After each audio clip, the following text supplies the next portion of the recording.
Halo bosku, selamat datang di channel Alur Cerita Donghua. Semoga kita semua dalam keadaan sehat walafiat dan berlimpah rezeki. Saat ini Mimin ingin membagikan kembali alur cerita dari film Donghua, Legend of Martial Immortal, dan Mimin ingin mengingatkan bahwa konten ini full spoiler. Sebelum menonton jangan lupa subscribe, like dan komennya. Oh ya, jangan lupa aktifkan juga notifikasinya biar nggak ketinggalan video terbaru. Tanpa basa-basi berlama-lama selanjutnya, yuk kita langsung saja dengarkan cerita terbarunya. Episode 986, Melamar Pernikahan. Keesokan harinya, sebelum fajar, dua sosok keluar dari sekte Heng Yue.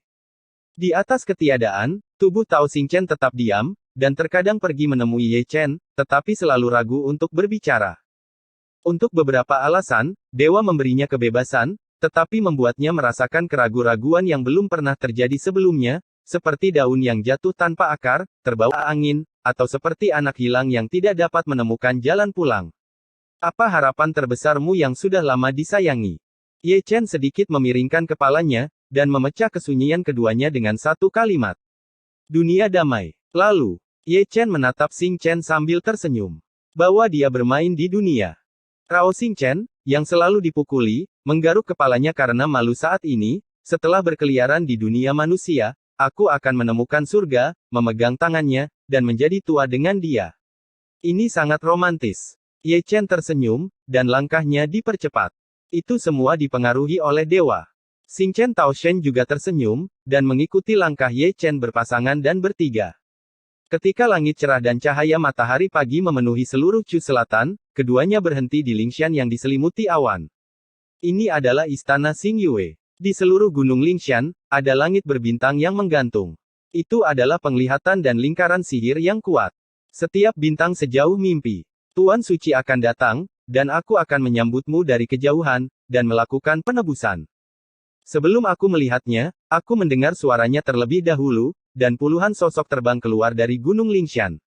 Mereka semua adalah biksu wanita. Generasi dia adalah penguasa istana Xing Yue.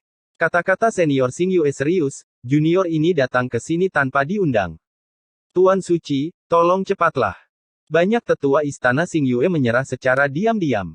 Permisi. Ye Chen tersenyum sedikit, dan berjalan ke Lingshan. Tuhan surga ada di sini. Berita seperti itu menyebar ke seluruh istana Xing Yue. Para murid yang rajin berlatih berhenti berlatih sama sekali, dan para tetua yang mundur juga bergegas keluar. Seluruh istana Xing Yue penuh dengan orang. Status penguasa surga yang suci terlalu mulia, namanya terlalu agung, setiap legenda tentang dirinya, di mata mereka, adalah mitos. Ye Chen adalah pusat perhatian. Meskipun dia adalah penguasa surga, dia rendah hati dan sopan, tanpa keagungan sedikit pun. Para murid perempuan dari istana Xing Yue tidak bisa membantu tetapi memegang tangan batu giok mereka, dan mereka sedang berdoa postur tubuh, terpesona oleh pemandangan itu. Dia adalah pahlawan yang tak tertandingi, wanita mana yang tidak akan tergoda. Tapi, detak jantung adalah detak jantung, itu hanya keinginan yang baik. Secara alami, tidak hanya semua orang yang melihat ke arah Ye Chen, tetapi juga para murid perempuan dan tetua perempuan itu melihat ke arah pendeta Tao Xingchen yang mengikuti Ye Chen dengan ekspresi aneh. Dibandingkan dengan Ye Chen, pria itu terlihat lebih tidak terkendali, bermain-main seperti bajingan. Adapun tubuh Tao bintang-bintang, kadang-kadang ketika saya memikirkannya, yang mereka benci adalah gigi mereka yang gatal. Ketika mereka berada di Beihu, orang yang bau dan tidak tahu malu inilah yang berulang kali menyelinap ke istana Xing Yue dan menculik orang suci mereka lebih dari sekali. Tetapi ketika mereka memikirkannya kadang-kadang, mereka juga sangat berterima kasih padanya. Ketika istana Xing Yue dikepung oleh istana Haus Darah, dia berdiri untuk memblokir Huo Zun dan mengantar mereka sampai ke pengadilan surgawi Chu Selatan. Meskipun dia tidak dapat diandalkan, dia juga seorang pahlawan yang tak tertandingi. Seorang murid perempuan masih tersenyum lembut. Sayang sekali dia adalah tubuh Tao dari guru suci. Seorang murid perempuan menghela nafas pelan. Tao, tubuh Tao. Beberapa murid wanita tercengang, dia. Bukankah dia saudara kembar dari guru suci? Di masa lalu, guru suci akan berbicara seperti itu untuk membingungkan publik, tetapi sebenarnya, Ye Xingchen adalah tubuh Tao Ye Chen. Seorang tetua wanita menarik napas dalam-dalam, guru suci benar-benar seorang pria yang dapat menembus langit dan bumi. Tubuh Dao sangat kuat, era kita telah berlalu. Saat berbicara, Ye Chen dan Xing Chen Taoshen diundang ke aula utama istana Xing Yue. Adapun sesama tubuh Xing Chen Dao, dia sudah menyelinap pergi ke suatu tempat. Istana Xing Yue menggunakan upacara penyambutan paling khusyuk untuk kedatangan Ye Chen, yang merupakan kehormatan tertinggi eksklusif untuk penguasa surga. Senior, junior tidak akan membuat jalan memutar. Setelah minum teh, Ye Chen tersenyum dan memandang istana Master Xing Yue. Ye Chen datang ke sini kali ini untuk melamar atas nama Ye Xing Chen, berharap istana Xing Yue akan terpenuhi. Lamaran. Melamar pernikahan. Tidak hanya para tetua di istana, tetapi bahkan penguasa istana Xing Yue mengerutkan kening. Ye Xing Chen adalah tubuh Dao Ye Chen, dia sudah mengetahui hal ini sejak lama, karena dia adalah tubuh Dao, dia bukan orang bebas, dia akan terlibat dan ditekan oleh keilahiannya sepanjang hidupnya, dan dapat menghilang kapan saja. Ini hanya satu, yang kedua adalah identitas orang suci Xing Yue, dia adalah orang suci dari istana Xing Yue, sebagai orang suci, dia harus mengikuti aturan istana Xing Yue tanpa syarat, dan dia tidak diizinkan menikah seumur hidup. Semua orang mengerutkan kening, semua orang ragu-ragu. Istana Xing Yue hari ini tidak lebih baik daripada saat berada di Chu Utara, setelah pertempuran melalui istana Haus Darah, kekuatan tempurnya telah sangat berkurang.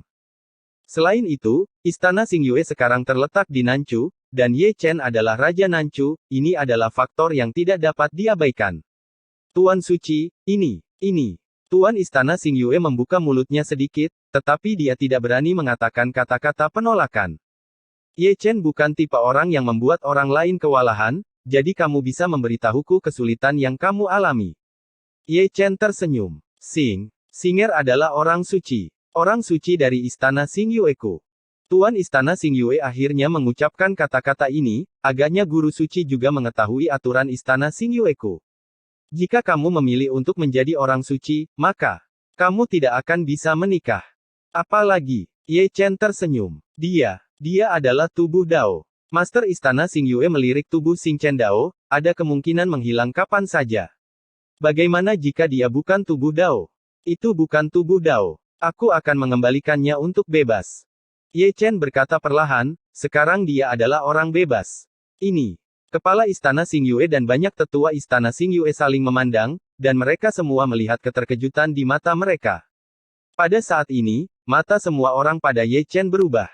Mengembalikan tubuh Dao dan tubuh bebas, apakah ini berarti Ye Chen memotong dirinya sendiri? Hanya untuk tubuh Dao. Seperti yang diketahui semua orang, pisau yang mengalahkan diri sendiri ini mungkin menjadi penghalang terbesar di jalan Ye Chengxiu di masa depan. Ini adalah kekurangan yang tidak dapat diperbaiki. Apakah ini keberanian dari penguasa surga yang suci? Senior, mereka saling jatuh cinta, dan Ye Chen juga datang ke sini dengan tulus, dan berharap istana Xing Yue akan membuat pernikahan ini menjadi mungkin. Ketika semua orang terkejut, Ye Chen berbicara, dan tatapan Dewa Suci dari surga tidak pernah sebaik sekarang tulus. Tuan Suci, bisakah Anda mengizinkan saya untuk membahasnya nanti? Tuan istana Xing Yue menatap Ye Chen dengan ragu. Tentu saja. Ye Chen tersenyum, bangkit sedikit, dan melangkah keluar dari aula. Aku akan berjalan santai, para senior, berdiskusi perlahan, jangan khawatir. Dia baru saja keluar dari aula utama, dan tubuh tegang istana Master Xing Yue dan yang lainnya tiba-tiba rileks, dan dia merasakan keringat dingin keluar dari punggungnya. Terutama tuan istana Xing Yue, yang masih pusing sampai sekarang, dan yang memberinya keberanian untuk membiarkannya mengucapkan kata-kata penolakan itu, orang harus tahu bahwa kalimat apapun dapat membawa bencana ke istana Xing Yue. Ye Chen berjalan keluar dari istana dan berkeliaran di sekitar istana Xing Yue. Yang bisa dilihat di mana-mana di sini semuanya adalah murid perempuan, dan justru karena itu bahkan benda-benda yang melayang di udara memiliki aroma wanita. Saya telah melihat Tuhan. Saat dia berjalan, suara wanita yang pemalu terdengar, membuat Ye Chen berhenti tanpa sadar. Ketika dia melihat ke samping, dia melihat seorang murid perempuan yang tampak biasa membungkuk padanya untuk memberi hormat. Ayo berlatih. Kata-kata Ye Chen seperti angin musim semi, dan dia mencoba yang terbaik untuk menahan paksaannya. Murid perempuan itu tersenyum tidak wajar, pipinya masih sedikit memerah, dan dia buru-buru berbalik ketika dia menyadarinya. Begitu dia mengambil 2 langkah, dia mendengar kata-kata Ye Chen di belakangnya. Entah kenapa, murid perempuan itu berbalik dengan tergesa-gesa, tapi dia tidak berani menatap mata Ye Chen. Di sini, mata Ye Chen sedikit menyipit, menatap murid perempuan itu, dan lebih tepatnya, pada liontin giok yang tergantung di pinggangnya. Liontin giok itu bentuknya tidak beraturan, lebih mirip pecahan batu giok, tetapi warnanya berbeda. Cerah dan indah, jernih tanpa noda. Suci. Tuhan suci. Murid perempuan itu panik setelah ditatap, dan tanpa sadar memanggil. Ye Chen tidak menjawab, tetapi mengeluarkan liontin bulan sabit dari dadanya. Liontin bulan sabit diperoleh ketika dia mengalahkan Qi yang saat itu. Dia tidak melihat sesuatu yang aneh saat itu, tetapi dia tahu bahwa liontin bulan sabit itu tidak sederhana. Dan alasan mengapa dia menatap liontin giok murid perempuan itu adalah karena liontin giok dan liontin bulan sabit di tangannya memiliki aura misterius yang sama, atau dapat dikatakan bahwa mereka adalah satu. Bersenandung. Liontin bulan sabit bergetar, dan liontin batu giok di tubuh murid perempuan itu juga bergetar, dan semuanya memancarkan kemegahan ilahi. Hah! Murid perempuan itu sedikit terkesiap, melihat liontin batu giok di pinggangnya dengan heran. Aku belum pernah melihatmu bersinar sebelumnya. Di mana kamu mendapatkan liontin giok ini? Ye Chen menyingkirkan liontin bulan sabit, dan menatap murid perempuan itu sambil tersenyum. Saya mengambilnya. Murid perempuan itu buru-buru menjawab, ini sangat aneh, dan memiliki efek ajaib untuk menstabilkan pikiran. Itu memang memiliki efek ajaib untuk menstabilkan pikiran. Gumam Ye Chen, dan dia juga merasa seperti ini setelah memakainya di tubuhnya selama ini, tetapi dia juga tahu bahwa asal-usul sebenarnya dari liontin giok dan liontin bulan sabit adalah lebih dari itu. Jika guru suci, jika kamu menyukainya, murid ini akan memberikannya kepadamu.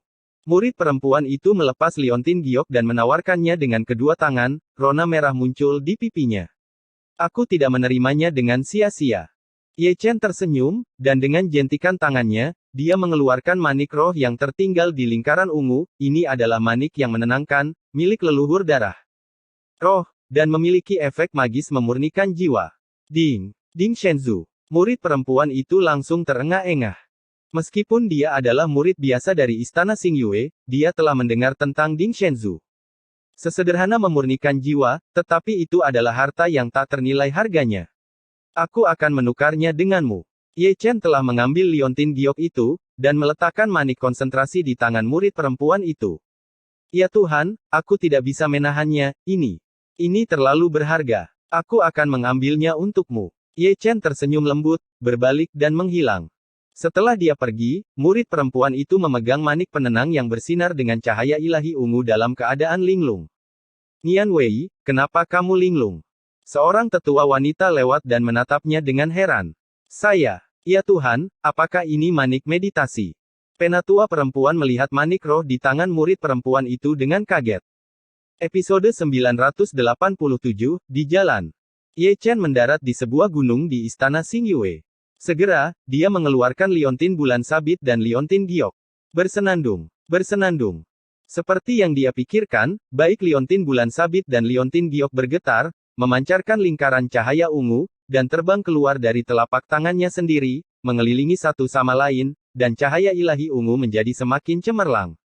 Di bawah tatapan Ye Chen, mereka bergabung menjadi satu, atau bisa dikatakan bahwa mereka disatukan. Ini benar-benar satu. Ye Chen melambaikan tangannya dan meraih liontin giok yang menyatu di tangannya. Dari apa yang dia pikirkan, itu adalah sepotong giok yang luar biasa yang rusak, dan liontin bulan sabit dan liontin giok tidak beraturan adalah miliknya. Fragmen. Bersenandung. Batu giok itu sedikit bergetar lagi di tangannya, dan gelombang ungu menyebar, yang mengejutkan seluruh tubuhnya.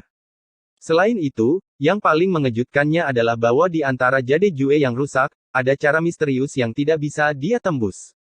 Tampaknya biasa saja, tetapi masih mengandung Taoisme yang tak ada habisnya. Ini jauh lebih berharga daripada mutiara konsentrasi itu. Ye Chen bergumam, luar biasa, dari mana asalnya? Tuan Suci. Tuan Istana Xingyue dan yang lainnya datang dari langit dan mendarat di puncak gunung satu demi satu. Itu bisa didiskusikan. Ye Chen mengambil batu giok yang rusak dan menatap semua orang sambil tersenyum. Tuan Suci telah bunuh diri, jadi saya tidak punya apa-apa untuk dikatakan. Tuan Istana Xingyue tersenyum dengan bijaksana, jika ini pernikahan yang baik, biarkan mereka pergi. Istana Xingyue akan memilih orang suci lain. Bagus sekali. Ye Chen tersenyum, mengeluarkan tas penyimpanan dan menyerahkannya kepada Palace Master Xing Yue. Tuan Suci, ini. Tuan Istana Xing Yue melirik sekilas ke dalam tas penyimpanan, dan langsung terkejut. Itu penuh dengan batu roh, sebanyak 90 juta, dan ada juga batu roh kelas atas. Di sana begitu banyak jenis senjata dan pil roh, serta banyak latihan misterius, bahkan Istana Xing Yue tidak dapat menandinginya. Masih ada hadiah pertunangan di dunia fana, jadi dunia biksu secara alami tidak akan melanggar aturan. Ye Chen tersenyum santai. Hadiah guru suci, saya akan menghormatinya dan tidak mematuhinya. Nyonya Asgard Xing Yue tersenyum manis. Itu dia, junior tidak pergi dari sini. Ye Chen melakukan etiket junior, berbalik dan menginjak sutian. Sebelum pergi, dia masih tidak lupa melirik sudut istana Xing Yue, dan melihat Dao Xing Chen tubuh melingkari giliran perawan Xing Yue. Melihat Ye Chen pergi, Palace Master Xing Yue tersenyum lembut, Holy Lord of Heaven, kamu sangat berani. Ini lebih dari berani, tulisan tangan ini tidak biasa. Seorang penatua merobek tas penyimpanan, dan melihat apa yang disebut hadiah pertunangan di dalamnya, bahkan jika itu adalah basis kultivasi dan status tertingginya, dia terkejut. Istana Haus Darah belum pernah melihat tulisan tangan sebesar ini. Beberapa tetua menghela nafas dan mendecakkan lidah mereka. Tampaknya datang ke Chu Selatan saat itu benar-benar pilihan yang tepat. Nyonya Istana Xing Yue tersenyum lagi, setidaknya, dia tidak membanjiri orang lain dengan kekuatan. Pikiran, temperamen, dan keberanian guru suci surga ditakdirkan untuk menjadi generasi kaisar. Di sini, Ye Chen telah terbang keluar dari Gunung Lingshan Istana Xing Yue. Datang ke sini kali ini dapat dianggap sebagai penyelesaian pahala dan kebajikannya, dia memenuhi keinginannya dan menikahkannya. Dia tidak kembali ke Heng Yuezong, tetapi langsung pergi ke Chu Utara. Hari 9 matahari semakin dekat, dan sudah waktunya dia pergi ke Dongling Guyuan untuk bertarung. Tentang masalah ini, hanya dia dan Taixu Gulong yang mengetahuinya. Beritahu Chu Xuan dan yang lainnya. Itu masih pagi, dan ketika Ye Chen tiba di perbatasan Chu Selatan, para biksu dari pengadilan surgawi di tembok kota secara kolektif tertegun sejenak. Saya telah melihat Tuhan. Pada saat berikutnya, sejauh mata memandang, para biksu surga berbaju zirah secara kolektif memberi hormat dengan hormat. Aku akan keluar jalan-jalan. Ye Chen tersenyum dan melangkah keluar dari gerbang nantian. Apa yang dia lihat adalah sosok ramping dari belakang, sangat tinggi dan lurus, sekuat gunung, rambut hitam mengalir seperti air terjun, otomatis tanpa angin, fisik yang kuat, membuat orang merasa sangat tertekan. Kamu ada di mana-mana. Ye Chen berjalan perlahan, tanpa melihat wajahnya, dia tahu itu adalah Taixu Gulong. Dongling Guyuan adalah batas Chu Utara. Jika kamu sendirian, kamu tidak takut dipukuli oleh kelompok. Taixu Gulong berkata dengan santai. Puluhan juta biksu telah terbunuh, tak kenal takut. Kamu sangat baik untuk berpura-pura. Taixu Gulong melirik Ye Chen. Sepertinya kamu ikut denganku. Ye Chen memandang Taixu Gulong dengan penuh minat. Sejujurnya, saya juga ingin berpura-pura agresif, kata Taixu Gulong dengan wajah serius. Kamu ingin pergi ke Siwan Dasan. Ye Chen maju selangkah.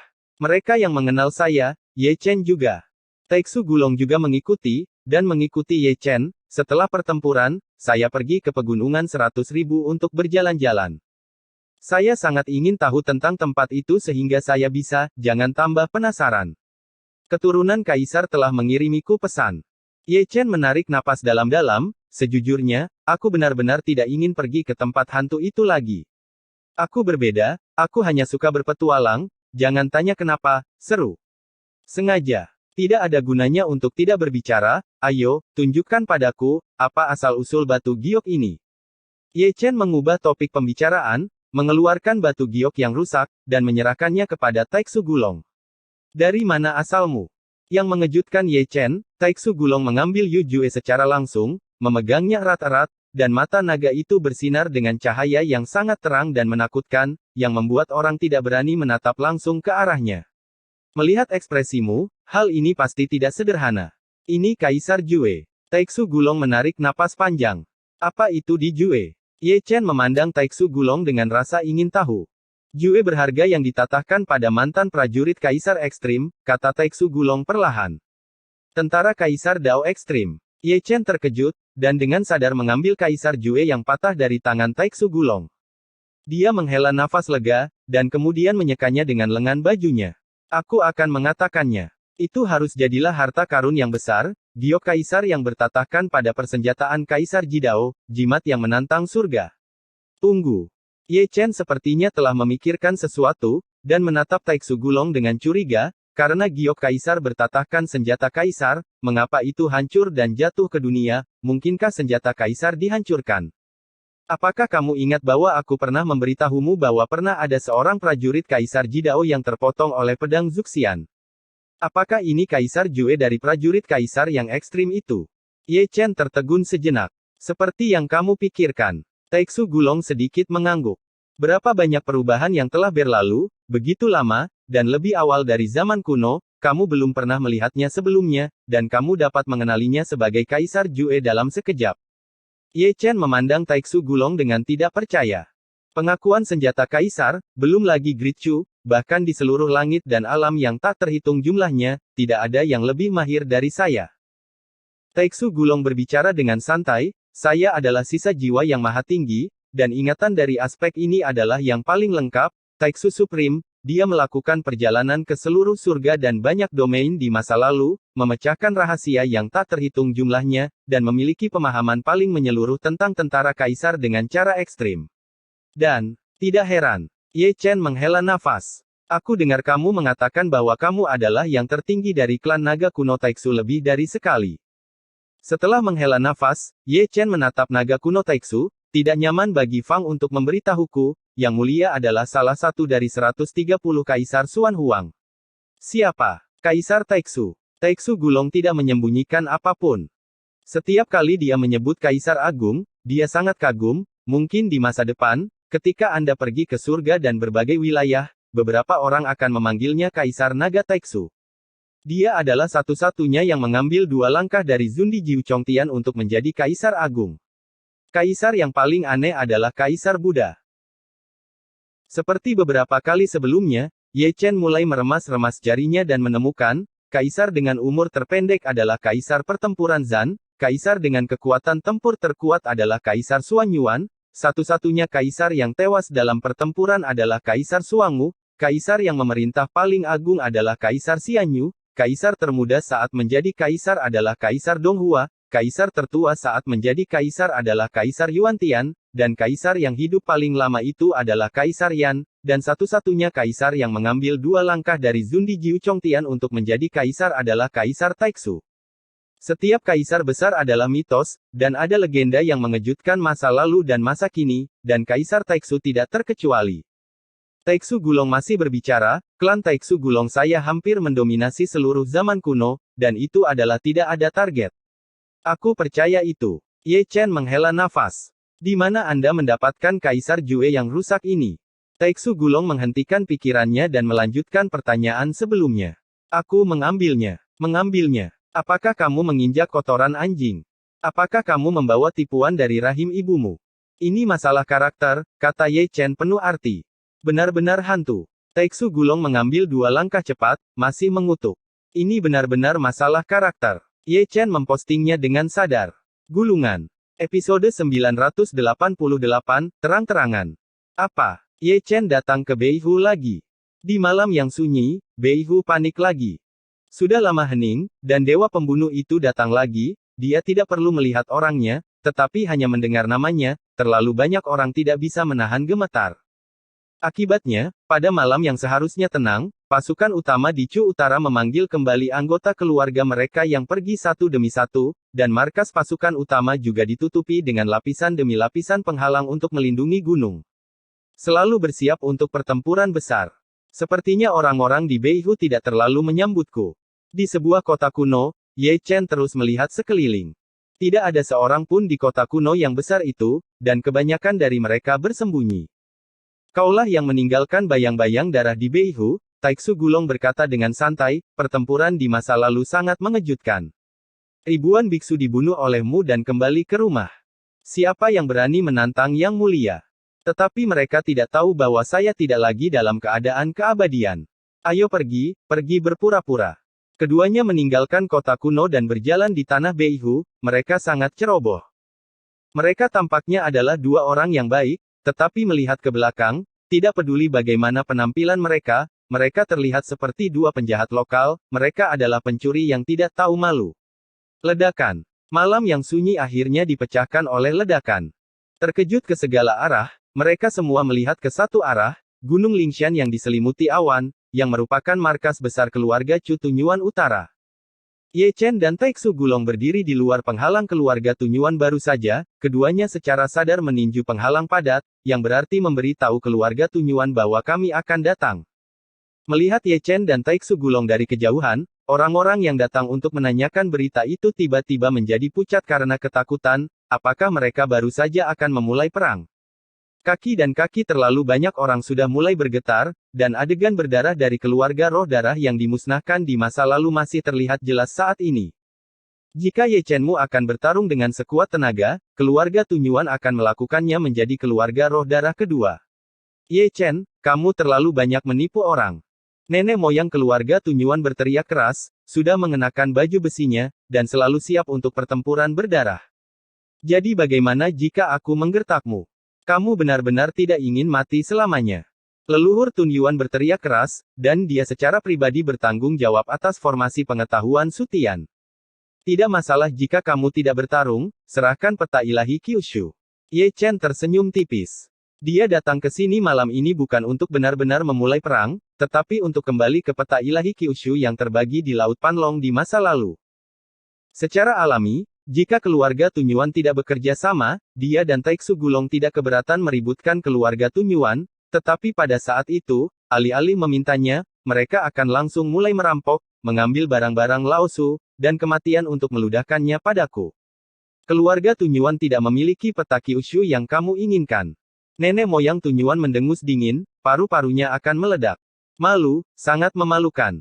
Keluarga Tunyuan yang agung, dengan warisan puluhan ribu tahun, diblokir oleh dua orang di depan pintu hari ini dengan terang-terangan meminta sesuatu. Ini tidak memalukan. Setelah hari ini, keluarga Tunyuan pasti akan menjadi bahan tertawaan besar di Beihu. Sepertinya kamu benar-benar akan bertarung. Ye Chen memutar lehernya dengan ganas, dan tersenyum main-main. Kekuatan tempur puncak muncul seketika, dan cahaya keemasan melesat ke langit, merobohkan lubang besar di Sutian. Ledakan. Taixu Gulong juga memutar lehernya, dan mengaktifkan kekuatan tempur puncaknya. Bayangan naga besar mengelilinginya, dan kekuatan tempurnya bahkan membuat Ye Chen sedikit kewalahan. Dia sangat terkejut sehingga leluhur Tunyuan dan orang-orang yang datang untuk menanyakan berita itu hampir pipis. Siapa orang itu? Kekuatan tempurnya bahkan lebih kuat dari Ye Chen. Seseorang terkejut. Itu seharusnya naga kuno Taixu, mencapai langit dan bumi. Di masa lalu, Ye Chen meratakan keluarga roh darah sendirian, dan membunuh puluhan ribu biksu, tapi sekarang dengan naga kuno Taixu ini, tidak ada seorang pun di Chu Utara yang bisa menghentikannya. Taixu Gulong. Corak Tunyuan Patriark berubah, Ye Chen membuatnya takut, belum lagi menambahkan Taixu Gulong yang lebih kuat dari Ye Chen, dia mengenal mereka berdua dengan sangat baik yang disebut pesona perlindungan gunung pada dasarnya hanyalah hiasan di depan mereka. Oh, Patriark, berikan kepada mereka. Patriark keluarga Tunyuan gemetar, menatap Patriark Tunyuan hampir memohon. Jangan ulangi kesalahan keluarga roh darah, Patriark. Peta ilahi 9 provinsi yang kita dapatkan hanya 1%, jadi kita tidak boleh menghancurkan seluruh keluarga.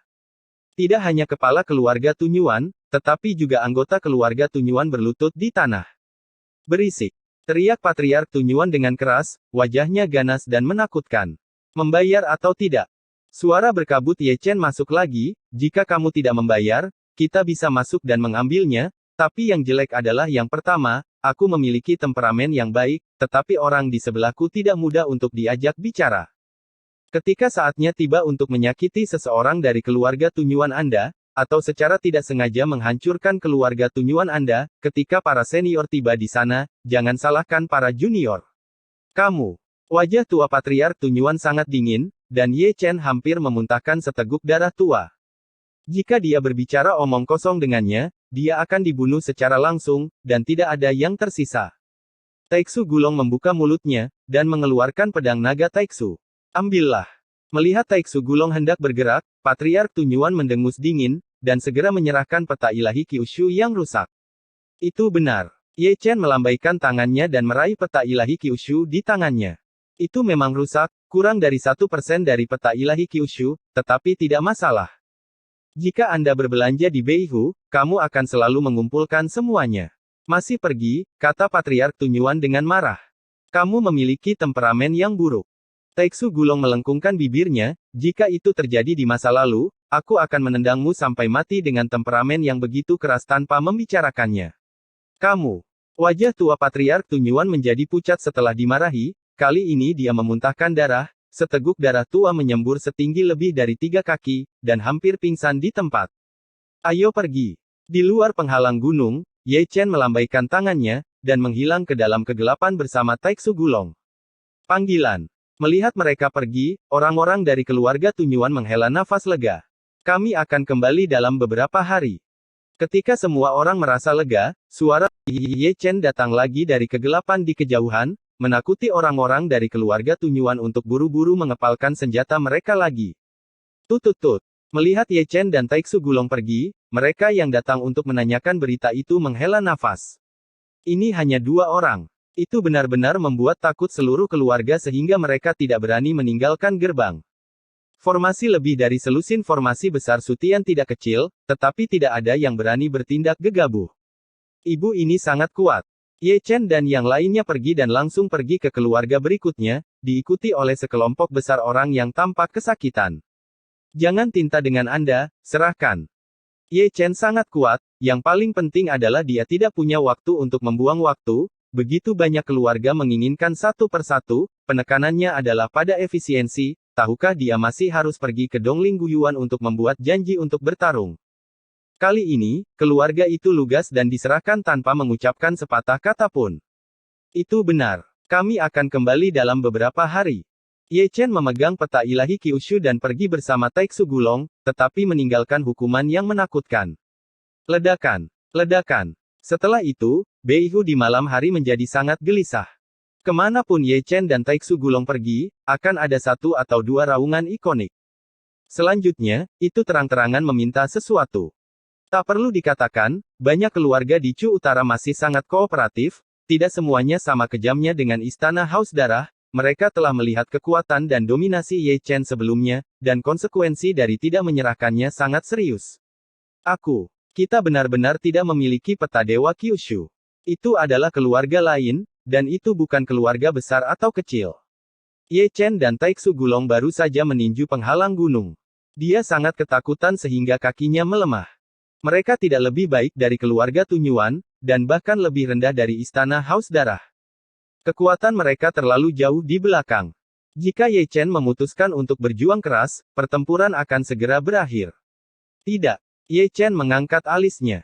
Berani membohongiku, konsekuensinya akan sangat serius, kata Ye Chen, dan mengeluarkan sebuah gulungan kuno dari dadanya, yang menunjukkan nama ratusan keluarga, dan keluarga itu pernah membagi Dewa Kyushu peta di Laut Panlong. Hanya saja, setelah mencari-cari, dia memang tidak mengetahui nama keluarga ini, yang membuatnya sedikit malu. Tidak juga. Ye Chen terbatuk datar, tapi karena kita di sini, kita tidak bisa membiarkan kita kembali dengan tangan kosong. Wow! Mendengar kata-kata Ye Chen, orang-orang yang datang untuk menonton drama itu tidak bisa menahan mulut mereka, bukankah mereka datang untuk mengambil barang-barangmu? Mengapa Anda ingin mengubah rasa? Apakah ini pemerasan terang-terangan? Ekspresi seseorang tiba-tiba menjadi luar biasa. Saya pikir Ye Chen melakukannya dengan sengaja. Kedengarannya dia ada di sini untuk mengambil barang-barangnya sendiri, tetapi sebenarnya dia ada di sini untuk memeras. Tentu saja, kalian berdua tidak akan diizinkan pulang dengan tangan kosong. Wajah keluarga itu menjadi sangat kusut. Tidak mungkin, siapa yang membuat orang lebih kuat dari kita? Siapa yang menyuruh kita mengepung dan membunuh orang di masa lalu? Ini adalah laporan dunia saat ini. Jika Anda memberikan sejumlah uang, semua orang akan senang. Jika kedua orang itu benar-benar masuk, itu akan menjadi bencana kematian. Saat dia mengatakan itu, kepala keluarga telah memanggil tas penyimpanan dari udara, dan Ye Chen melambaikan tangannya dan meraihnya di tangannya. Menarik membuka tas penyimpanan, Ye Chen melirik ke dalamnya secara sadar, lalu memasukkannya ke dadanya secara sadar. Tuan Long, hari ini adalah hari yang baik. Menyingkirkan tas penyimpanan, dia melihat ke langit berbintang yang luas. Aku pikir juga begitu. Malam yang indah, bagaimana dengan 2 gelas? Kalau begitu buat 2 gelas. Berikan, kami akan memberikannya. Kepala keluarga buru-buru membuang tas penyimpanan besar lainnya. Idiot sialan ini bisa melihat bahwa orang mengira mereka tidak cukup memberi. Sini minum yuk, tahu gak di depan rumah kita, kalian berdua ngobrol di sini, beraninya kita tidur. Ayo, sampai jumpa. Setelah mengumpulkan tas penyimpanan, Ye Chen melambaikan tangannya, lalu berbalik dan pergi. Melihat kedua pelacur itu, mereka yang datang untuk menonton pertunjukan tidak menyadarinya sejak lama, kedua pelacur ini tahu banyak. Naga kuno Taiksu, penguasa surgawi, tak tahu malu. Ibuku, pergi. Di sudut gunung di Beihu, Gu Santong, Gu Yatao, lelaki tua Zuge, Niu Sisan, Wu Sanpao, Mensan dan lainnya berjongkok di sana, satu per satu. Keluh dan kecap lidahmu. Kita semua adalah penculik yang diam-diam, dan mereka memeras secara terbuka. Orang tua itu menghitung, tidak apa-apa bagi kedua bajingan itu untuk berpura-pura. Episode 989, semoga sukses. Ledakan, ledakan, ledakan. Di Chu Utara yang tak terbatas, sesekali, raungan akan terdengar, dan setiap kali terdengar, seseorang akan berdebar di dalam hati mereka. Melihat dari kejauhan, akan selalu ada dua sosok yang berjalan berdampingan, berbicara omong kosong sepanjang jalan, berbicara dan tertawa hingga mencapai pintu rumah seseorang. Dan keluarga itu juga sangat masuk akal, jadi Ye Chen tidak perlu buka mulut, yang punya peta Dewa Kyushu langsung pakai peta Dewa Kyushu, dan yang tidak punya peta Dewa Kyushu tinggal kirim uang, hadiah dan sebagainya. Jadi, sangat aneh, mereka berdua seperti tidak terjadi apa-apa, mereka berjalan dari pintu ke pintu, seperti biksu tua yang meminta sedekah, atau seperti huligan yang memungut biaya perlindungan. Kemanapun mereka pergi, selalu ada sesuatu yang didapat. Sejak saat itu, jika Anda membawa barang-barang Anda dengan benar, rasanya seperti pemerasan dan biaya perlindungan ekstra.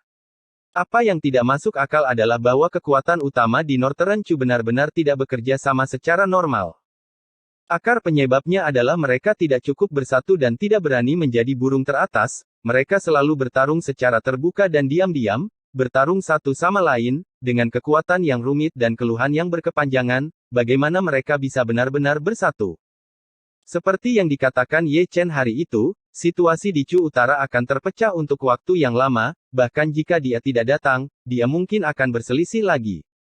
Di belakang mereka, ada banyak orang yang menganggur yang kesakitan. Ye Chen berjalan sepanjang jalan, dan mereka mengikuti sepanjang jalan, dan sepanjang jalan mereka mendesah dan mendecakkan lidah mereka. Apa itu kesuksesan? Apa sih kesuksesan itu? Pemerasan terang-terangan, Anda bahkan tidak perlu bertanya pada diri sendiri, orang akan mengirimkannya secara langsung, sungguh sukses bagi manusia untuk melakukan ini, cukup untuk melengkapi pasukan biksu yang besar setelah berjalan jauh. Terlalu banyak orang berpikir, orang lain bisa melakukannya, tapi kita bisa melakukannya. Maaf tidak bisa. Orang-orang datang ke Chu Utara untuk memungut biaya perlindungan dan secara terang-terangan memeras uang.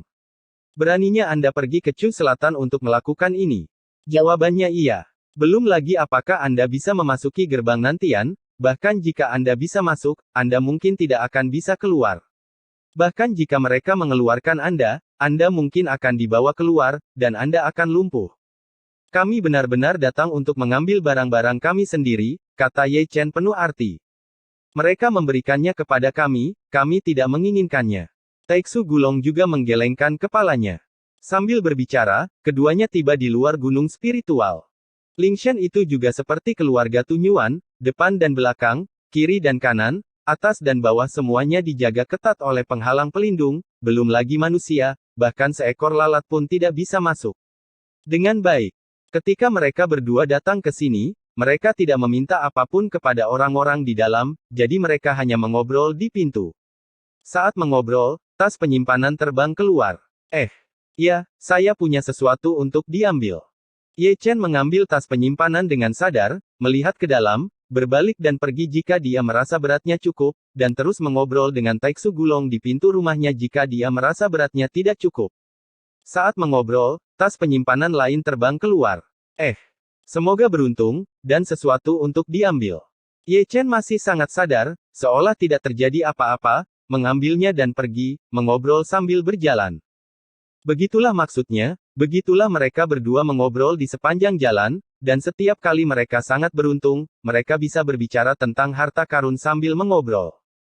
Sejak saat itu, keduanya masih sangat berdedikasi, mengobrol dari malam ke hari, dari siang ke malam, dan dari malam hingga subuh, bahkan orang-orang yang menonton teater pun menguap, dan keduanya terus berbicara dengan linglung. Di aula utama aula Haus Darah, Yan Luo yang haus darah duduk dengan kokoh di posisi tinggi, tetapi wajahnya pucat pasi. Sudah 3 hari 2 malam, dan berita terbanyak yang dia terima adalah bahwa Ye Chen dan Taixu Gulong secara terang-terangan memeras di Beihu, mungkin mereka akan pergi ke 2 aula Haus Darahnya untuk mengumpulkan biaya perlindungan sebentar lagi. Malu, sangat memalukan. Ini adalah lelucon sialan untuk mengatakan bahwa Istana Haus Darah mendominasi Chu Utara mereka sangat tidak bermoral, tetapi Anda bahkan tidak berani meninggalkan pintu. Dia benar-benar takut dibunuh. Bayangan masa lalu masih melekat di benaknya, seperti mimpi buruk, dia tidak bisa menyingkirkannya bagaimanapun dia melepaskannya. Apalagi yang bisa dia katakan tentang pasukan ribuan biksu yang terbunuh dan kembali ke rumah. Tunggu apa lagi? Raja pemakan jiwa muncul lagi, menatap Yan Luo yang haus darah dengan samar. Aku ingin pergi kepadamu. Yan Luo yang haus darah mendengus dingin. Anda, sungguh konyol bahwa Beihu yang besar akan ditakuti oleh satu orang. Suara berkabut dan dingin bergema di aula seketika. Sebelum kata-kata itu selesai, seseorang yang ditutupi jubah ungu muncul, tubuhnya tampak tidak terlihat, terkadang ilusi, terkadang nyata, matanya kacau, dan paksaan yang mengejutkan membuat aula yang haus darah bergetar. Tak perlu dikatakan, orang ini adalah orang misterius yang datang ke Beihu. Dia juga merangkak keluar dari telur hitam, dan dia juga seorang biarawan setingkat kaisar, karena dia ditekan oleh Dacu, basis kultivasinya jatuh ke tingkat semi surga kuil darah. Mereka datang dari tempat yang sama dengan pria berjubah hitam yang turun di Chu Selatan, dan tidak diketahui dari mana asalnya. Yang mulia, Istana Haus Darah dengan baik hati menerima Anda, jangan melangkah terlalu jauh untuk membuat pernyataan sarkastik di sini. Yan Luo yang haus darah menatap pria berjubah ungu itu dengan dingin, jika Anda berani berbicara kasar lagi, aku tidak keberatan mengundangmu keluar dari Istana Haus Darah. Kamu tidak akan mengusirku. Pria berjubah ungu itu tersenyum santai, menunjukkan giginya yang putih. Yang mulia sangat percaya diri. Bahkan Soul Eater mencibir, matanya menatap pria berjubah ungu dengan sepasang mata suram, seolah dia ingin melihat segala sesuatu tentang pria berjubah ungu itu. Tapi yang aneh adalah ada kekuatan aneh yang menutupi kesempatan pria berjubah ungu itu, meski dia tidak bisa melihatnya.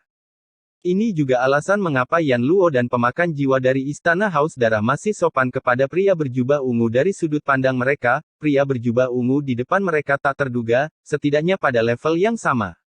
Sebagai raja-raja, hanya ada sedikit keberadaan seperti itu di Dacu, dan mereka pasti bukan orang yang tidak dikenal. Jika kedua belah pihak dapat mencapai kesepakatan, itu pasti akan sangat membantu. Apakah kamu tahu mengapa puluhan ribu biksu yang Ye Chen bisa bunuh di masa lalu gagal untuk kembali? Pria berjubah ungu itu menemukan tempat duduk, bersandar dengan santai di atasnya, dan memandang ke arah pemakan jiwa dan Yan yang haus darah. Luo dengan santai. Kenapa? Raja pemakan jiwa dan Yan Luo yang haus darah menyipitkan mata mereka. Saat itu, dia dalam keadaan tidak mati atau terluka. Pria berjubah ungu itu memiliki senyum main-main di bibirnya. Keadaan keabadian. Raja pemakan jiwa dan Yan Luo yang haus darah saling memandang, alis mereka sedikit mengernyit. Tidak heran. Raja pemakan jiwa mendengus dingin, tidak heran tidak peduli seberapa keras kamu membunuhnya, kamu tidak bisa membunuhnya. Apa maksudmu dengan keadaan keabadian? Semacam teknik rahasia. Yan Luo yang haus darah menatap pria berjubah ungu itu tanpa menyipitkan mata. Tidak masalah apa itu. Pria berjubah ungu itu tersenyum tipis, yang penting dalam keadaan itu, jika kamu bisa membukanya untuk pertama kali, kamu mungkin tidak bisa membukanya untuk yang kedua. Waktu. Tanpa keadaan keabadian, mengapa membunuhnya? Ribuan biksu. Kamu sepertinya mengenalnya dengan sangat baik. Soul Eater memandang pria berjubah ungu itu dengan cibiran. Itu bukan pengertian. Pria berjubah ungu itu tersenyum main-main, hanya saja Bill yang asli telah hidup lebih lama, jadi dia tahu lebih banyak. Lalu siapa kamu? Tidak peduli siapa aku. Pria berjubah ungu itu tersenyum sinis, yang penting aku bisa membantumu menghancurkan Ye Chen. Jika kau mau, bukan tidak mungkin menghancurkan pengadilan surgawi Nanchu. Kamu berbicara sangat keras. Mata Yan Luo yang haus darah dan Raja Pemakan Jiwa bersinar tajam. Putra peziarah Dewa Pembunuh akan bertarung dengannya, dan Dongling Guyuan adalah makamnya. Suara pria berjubah ungu menjadi sangat halus, kepalanya akan menjadi hadiah besar pertama yang akan kuberikan padamu. Mengapa kamu menungguku? Yan Luo yang haus darah menatap pria berjubah ungu itu tanpa menyipitkan mata. Tidak ada alasan. Pria berjubah ungu itu berkata, tubuhnya terus menjadi ilusi sampai menghilang sepenuhnya. Aku suka dunia perselisihan, dan warna darahnya sangat indah. Episode 990, Malam Gelisah. Di malam hari, Ye Chen dan Taixu Gulong berhenti di puncak gunung. Benar, mereka berdua berkunjung sepanjang hari, kecuali Aula Haus Darah dan Raja Dinasti, semua kekuatan utama di Chu Utara dikunjungi, dan setiap kali mereka pergi, mereka tidak kembali dengan tangan kosong. Panen jauh melebihi harapanku. Mulut Ye Chen dipenuhi dengan senyuman. Besok adalah hari 9 matahari, sesuaikan keadaanmu dengan ketenangan pikiran. Taixu Gulong duduk di tanah. Selalu bersiaplah. Ye Chen tersenyum, dan mengeluarkan peta Dewa Kyushu yang rusak dengan jentikan tangannya. Kemudian, dia menangguhkan ratusan peta ilahi Kyushu di udara, dan menggunakan kekuatan Taoismenya untuk memadukannya lagi. Dia mengambil kembali sebagian besar peta Dewa 9 Provinsi Chu Selatan, dan setengah lainnya pada dasarnya berada di Aula Haus Darah, dan dia dan Taixu Gulong secara alami tidak berani pergi ke Aula Haus Darah untuk memeras uang. Apakah kamu tidak akan mengambil kembali mata roda peri 6 jalur? Taixu Gulong berkata dengan santai. Ketika saatnya untuk mengambilnya kembali, secara alami akan diambil kembali. Ye Chen tersenyum, dan saat memperbaiki peta Dewa Kyushu, dia menjawab dengan santai. Itu masih kalimat yang sama, hati-hati dengan Flying Thunder God Art-nya. Aku punya ukuran. Sejujurnya, aku selalu memiliki firasat buruk. Taixu Gulong mengeluarkan labu anggur, dan kata-katanya penuh makna. Apakah kamu takut mereka akan melakukan penyergapan besok? Ye Chen memandang Taixu Gulong. Di bawah batasan yang kuat, aku tidak bisa menahanmu. Taixu Gulong menyesap minumannya dan menatap langit berkabut dengan tenang. Firasat buruk yang aku bicarakan bukanlah pertempuran besar pada hari yang ditentukan, tapi saya selalu merasa sepasang mata sedingin es sedang menatap tanah yang luas ini. Kamu juga punya firasat ini. Ye Chen mengerutkan kening. Pada level kita, firasat itu sepertinya efektif. Taixu Gulong berkata perlahan, ingatanku tidak lengkap, tetapi beberapa gambar yang terfragmentasi dan sepele muncul dari waktu ke waktu, dan aku merasa takut. Takut. Ye Chen membeku sesaat, betapa mengerikannya membuat jejak jiwa yang tersisa dari mantan Supreme merasa takut. Dari pria berjubah hitam, saya menangkap aura yang tidak biasa saya kenal. Taixu Gulong menyesap minumannya dan berkata lagi, itu adalah aura yang membuat saya jijik dan takut. Bahkan kamu seperti ini, asal-usul mereka tidak boleh sederhana. Lusa, aku akan pergi ke Siwandasan, dan ketika aku keluar dari Siwandasan, aku akan mengirim pasukan ke utara untuk menyatukan Gritchu. Aku tidak bisa menunda lagi. Aku harap kamu menjadi yang ke-10 Kaisar Chu Agung dalam waktu sesingkat mungkin. Saya memenuhi syarat untuk pergi ke Tianxuanmen untuk mengetahui semua rahasia Dacu, hal yang tidak diketahui ini membuat saya sangat gelisah. Kaisar ke-10. Ye Chen tertawa kering, aku masih 2 langkah lagi dari alam berkabut itu, dan seperti kamu dan Kaisar Pedang Senior, mereka hanya selangkah lagi. Kamulah yang ingin dinobatkan Kaisar. Ini bukan belanja, tidak ada yang pertama datang pertama dilayani. Taixu Gulong tersenyum, misalnya, Raja Dewa Shen Xuanfeng berada di era yang sama dengan Kaisar Chu. Untuk generasi muda yang mengejar, itu membutuhkan kesempatan dalam kegelapan. Bagi saya adalah jiwa sisa dari yang tertinggi, dan saya akan ditekan oleh merek Dao Kaisar selama sisa hidup saya. Wan Yu, saya juga tidak memiliki kesempatan untuk menjadi Kaisar Agung. Tapi sekarang aku bahkan belum menyentuh hambatan dari penyempurnaan Zuntian. Ye Chen menggelengkan kepalanya tanpa daya, apalagi alam surga. Ini semua tentang usaha manusia. Anda telah mencapai diri Anda hari ini setelah kurang dari 10 tahun berkultivasi, yang belum pernah terjadi sebelumnya. Saya sangat tersanjung diapresiasi oleh mantan Supreme. Ye Chen tersenyum. Aku suka air kencingmu yang bau dan tidak tahu malu. Taixu Gulong melirik Ye Chen, lalu berbaring miring di atas batu, dan langsung tertidur. Ye Chen batuk kering dan tidak berbicara lagi, dia terus memperbaiki peta ilahi Kyushu untuk kemungkinan besok. Heng Yuezong, Yun Feng. Chu Xuaner berbaring dengan tenang di ranjang batu giok, tidur dengan sangat damai. Tiba-tiba, embusan angin bertiup, membuat ekspresinya langsung menyakitkan, wajahnya pucat dan tidak berdarah. Ada perubahan pada tubuhnya, dikelilingi oleh cahaya Dewa Tujuh Warna, yang sepertinya tidak terlihat, dan bahkan rambutnya yang panjang diwarnai dengan cahaya Dewa Tujuh Warna. Dengarkan baik-baik, dan terdengar suara dentang pedang. Bunuh Ye Xingchen. Bunuh Ye Xingchen. Dalam kegelapan, sepertinya ada suara seperti itu, sangat halus, bergema di benaknya tanpa batas, seperti kutukan, berlama-lama. Saat berikutnya, dia tiba-tiba duduk, memeluk kepalanya, dan mendesis kesakitan. Bunuh Ye Xingchen. Bunuh Ye Xingchen. Itu masih suara halus, tanpa emosi sedikit pun, seperti mantra, tercetak di jiwanya. Aku ingat semuanya. Chu Xuan mendesis, dengan air mata mengalir di matanya, kamu membuat kami kehilangan 3 tahun dan 3 tahun, kamu membuatnya menderita apa yang seharusnya tidak dia alami kesengsaraan, berapa banyak orang yang kamu ingin membunuh, mengapa kamu harus mempersulit dia? Dia yang pertama membuat masalah denganku. Suara itu masih halus dan sedingin es. Beihu di malam hari tidak menjadi tenang karena Ye Chen dan Taixu Gulong mengakhiri pemerasan mereka. Jika Anda melihat ke bawah dari langit, Anda akan melihat orang-orang dari segala arah menuju perbatasan timur Chu Utara, Dongling Guyuan. Ye Chen akan bertarung melawan putra peziarah Dewa Pembunuh di Dongling Guyuan. Insiden ini tampaknya telah menumbuhkan sayap dan menyebar ke seluruh Chu. Mereka yang datang dari semua sisi pada dasarnya pergi ke Dongling Guyuan terlebih dahulu untuk menunggu pertempuran. Gerakan kali ini lebih buruk daripada pertarungan yang menentukan antara Ye Chen dan Yin Ziping. Pertarungan ini akan menjadi duel puncak generasi Chu Qing.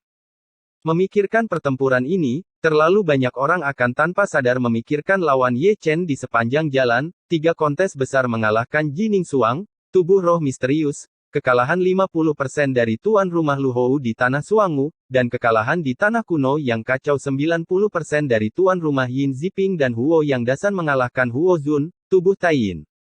Sekarang Dewa Pembunuh akan keluar sendiri dengan Putra Suci, pertempuran ini pasti lebih indah daripada pertempuran dengan Yin Ziping. Kali ini, dia akan datang dan pergi. Aula Haus Darah, Yan Luo Haus Darah, dan Raja Pemakan Jiwa terbang tanpa urutan tertentu, diikuti oleh pasukan Aula Haus Darah, dan formasinya sangat besar. Kita tidak bisa membiarkannya kabur lagi. Raja Hantu, Raja Darah, Raja Iblis, Raja Penyihir, dan Raja Neter Yama juga memimpin pasukan mereka ke Dongling Guyuan. Adapun Raja Iblis, kali ini dia bebas dan mudah, dan pergi sendiri tanpa membawa pasukan iblis bersamanya. Adapun Raja Para Dewa, dia juga duduk bersila di kuil dan tidak pergi ke sana. 90% dari kekuatan tempurnya diberikan kepada tubuh Dao Pembunuhnya, yang merupakan putra suci dari dinasti Dewa Pembunuh Dacu. Sekarang dikabarkan menjadi Taixu Gulong dan Ye Chen menebak dengan benar bahwa putra Dewa Pembunuh Chao adalah tubuh Tao dari Dewa Raja Xuan Feng, dan juga satu-satunya tubuh Tao, yang kekuatan tempurnya setara dengan Jining Suang di tahun-tahun awal. Ketika dia dalam keadaan roh kosong, dia hampir membunuh Zhongli yang berada dalam keadaan semi surga. Meskipun catatannya tidak senormal Ye Chen, itu tidak boleh diremehkan. Yang paling penting adalah dia bisa meminjam kekuatan dari keilahiannya. Dongling Guyuan, Zhou Tianyi berdiri di puncak gunung, diam-diam menatap langit berkabut. Tempat ini adalah tanah leluhur dinasti Tianfu Kaisar Timur, artinya, dia ingin memenuhi persahabatannya sebagai tuan tanah. Di sampingnya, Dacu Huangyan, putri Kaisar Chu, Qian Sangyue, putri Kaisar Bulan, Long Teng, putra Taiwang, Difan, putra Kaisar Pemakaman Surgawi, Xiao Chen, putra Raja Zan, dan Nan Mingyusu, putri Kaisar Xuan, juga ada di sana. Ini adalah semacam pemahaman diam-diam, jika raja-raja zaman itu bergerak, mereka juga akan bergerak, dan keberadaan mereka adalah untuk menahan raja-raja dari generasi-generasi sampai Kaisar ke-10 Chu datang ke dunia. Pertempurannya agak besar. Long Teng menarik napas dalam-dalam. Ye Chen tumbuh terlalu cepat, ini mungkin satu-satunya kesempatan mereka. Xiao Chen merenung. Jika tidak berhasil, kali ini akan menjadi pertempuran yang menentukan. Dacu Huangyan menarik napas dalam-dalam. Aku tidak bisa bertahan lama, memulai perang sebelumnya akan memenuhi keinginan, kata Difan dengan suara serak. Berapa banyak perubahan hidup yang telah terbengkalai, saya lupa berapa tahun telah berlalu. Qian Sangyue tersenyum sangat berubah-ubah. Aku mulai mengerti arti waktu ketika ayahku menganugerahkanku. Nanming Yusu, yang terlihat sedikit tumpul, juga berbicara. Dia adalah penguasa suci Yan Huang, dan dia juga penerus Kaisar Chen dan Xuanzong dari Chu. Dia adalah jubah dari dua Kaisar Chu. Dia harus menjadi pembawa takdir. Melindunginya berarti melanjutkan harapan dari tanah ini. Zhou Tianyi juga tersenyum.